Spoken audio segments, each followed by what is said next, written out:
Hello, friend. Thanks for joining me for another book chat. Let's spend some time with Middlemarch, shall we? Middlemarch by Mary Ann Evans, better known as George Eliot, was originally published over in installments from 1871 to 1872. I used the 1872 date for the publication year because that's when I consider it was complete, I think. So I'm going to go with 1872 to be the publication year. I listened to a 2011 Naxos audio edition of this book that was read by Juliet Stevenson. And Juliet Stevenson also read another book. I think it was Little Dorrit. I'm not sure. But I've listened to another one of her narrations, and she's excellent. But anyway, Middlemarch by George Eliot. So why did I decide to read this? I've read this before. It's been a while, but I wanted to read it again because I had really, really liked it. I think I've read it twice previously over the whole course of my life, and every time I've read it, I've taken something different away from it. And so, I kind of wondered if that would be the case this time, and it was. It's just a very enjoyable sort of look at village life. It's a sort of a village drama, 19th century village drama in England, set though a little earlier than when it was written. So it's set in 1831, I think, which was around the time of the Reform Act of 1832 is being discussed in this book. And so when the book was published, though, in 1871, 1872, there was the Second Reform Act, which was from 1867 that had occurred. And so that would have been current to a contemporary reader's experience of this book. That we don't really feel this today as a 21st century American who I don't even know really what these reform bills were all, in detail, but they are talked about in the book, and it would have impacted a first-time reader when this book was originally published back in 1872. So I just think that's so interesting how we experience books differently based on the time we're actually reading them. So like the original readers would have taken something different from this book than what we're taking away from it today. I just think that's so cool. Anyway, as I mentioned, this is a village drama, so there's a lot of characters, sort of the main movers and shakers in our story, all sort of run in sort of in the same orbit, circulate in the same orbit in this sort of small town, fictional town, in 19th century England. And I thought the best way to approach this chat might just be to discuss some of the main characters rather than to get into all the drama that happens in all of their lives as all of their lives intersect with each other, and there's all sorts of conflicts and there's all sorts of happiness and all sorts of sadness. So yeah, as you would expect from a village drama. But our main character is Dorothea. So Dorothea is, as the novel opens, she is a young woman who is not married. She's a very serious-minded young woman. She is being raised by her uncle. But Dorothea is a very serious-minded young woman. She wants to do great things in the world. Sort of her hero, as the novel opens, is Saint Teresa, who is able to, sort of change the world through her actions, and that is really sort of what Dorothea really aspires to. Although she's really constrained by the fact that she's a woman. And so she didn't get the education she wishes she could have gotten. She's not allowed to have the action in the world that she would like to have. But she really wants to have this sort of it's almost a piety to her to do good and to make constructive changes in the world. There is a quote that's here about her, though, about how she feels sort of constrained by her circumstances, and I'm kind of calling it the oppression of liberty. She's a gentlewoman. She's a wealthy young woman, so she doesn't have to do anything for herself. She's got servants, etc., and she's not really expected to do anything. And so for a woman of her rank at this time to do anything, to want to do anything, was actually fairly frowned upon. But there's a quote here that I think really illustrates this really well, so I'll just read that real quick. It says, "There was the stifling oppression of that gentlewomen's world, where everything was done for her, and none asked for her aid. Where the sense of connection with the manifold pregnant existence had to be kept up painfully as an inward vision, instead of coming from without in claims that would have shaped her energy. What shall I do? Whatever you please, my dear." That had been her brief history since she had left off learning morning lessons and practicing silly rhythms on the hated piano.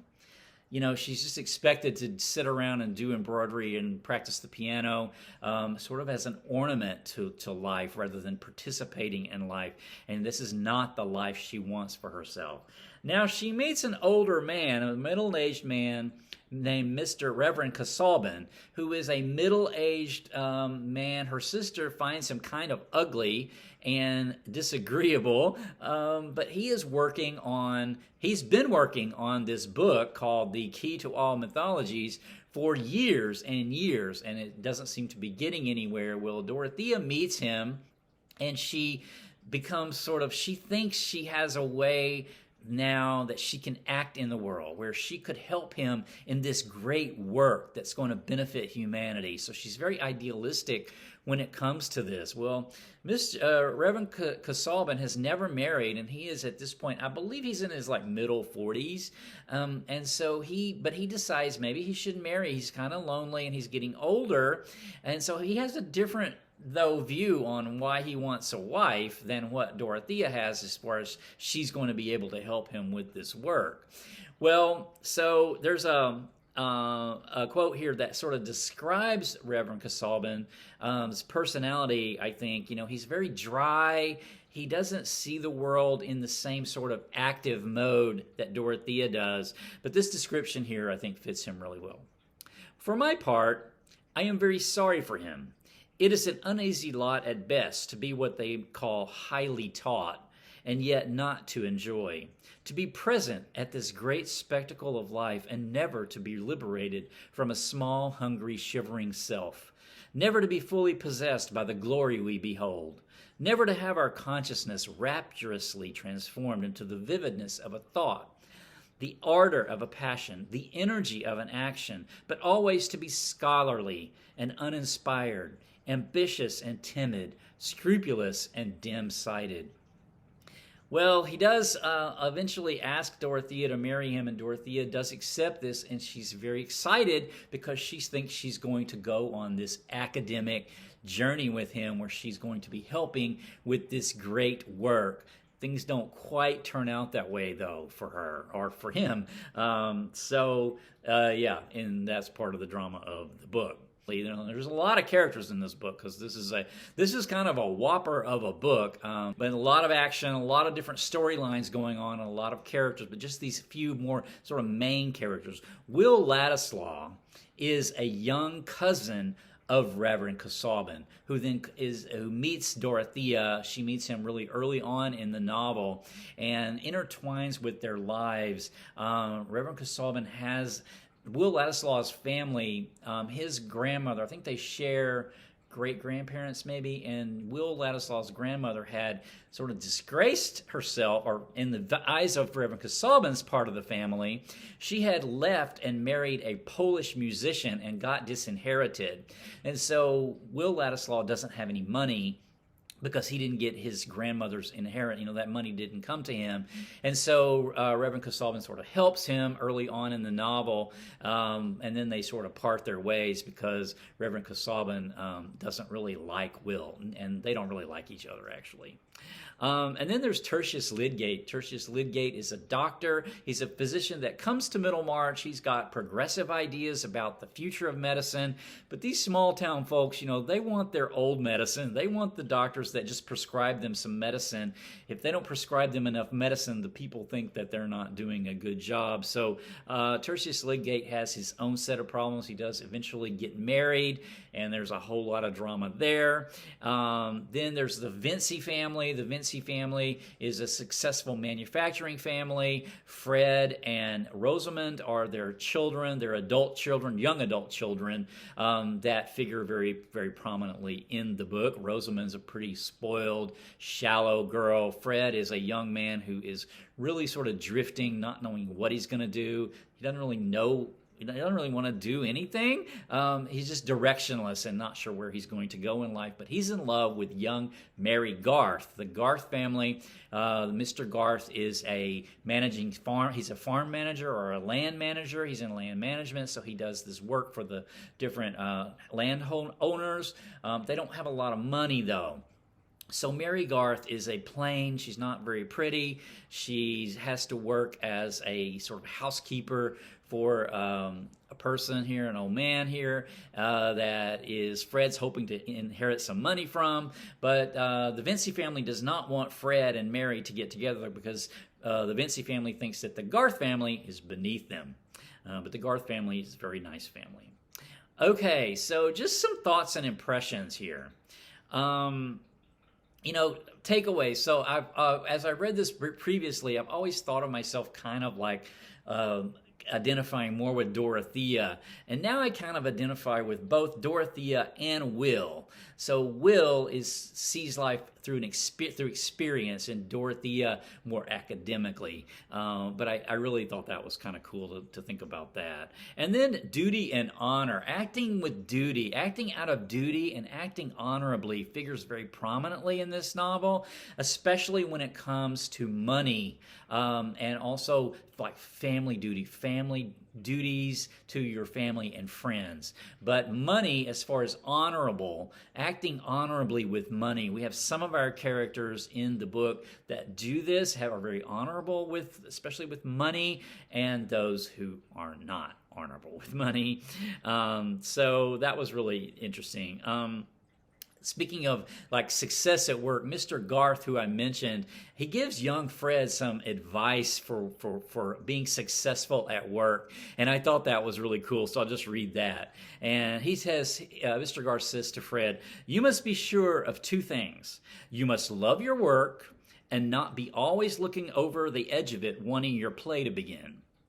And the other is, you must not be ashamed of your work, and think it would be more honorable to you to be doing something else.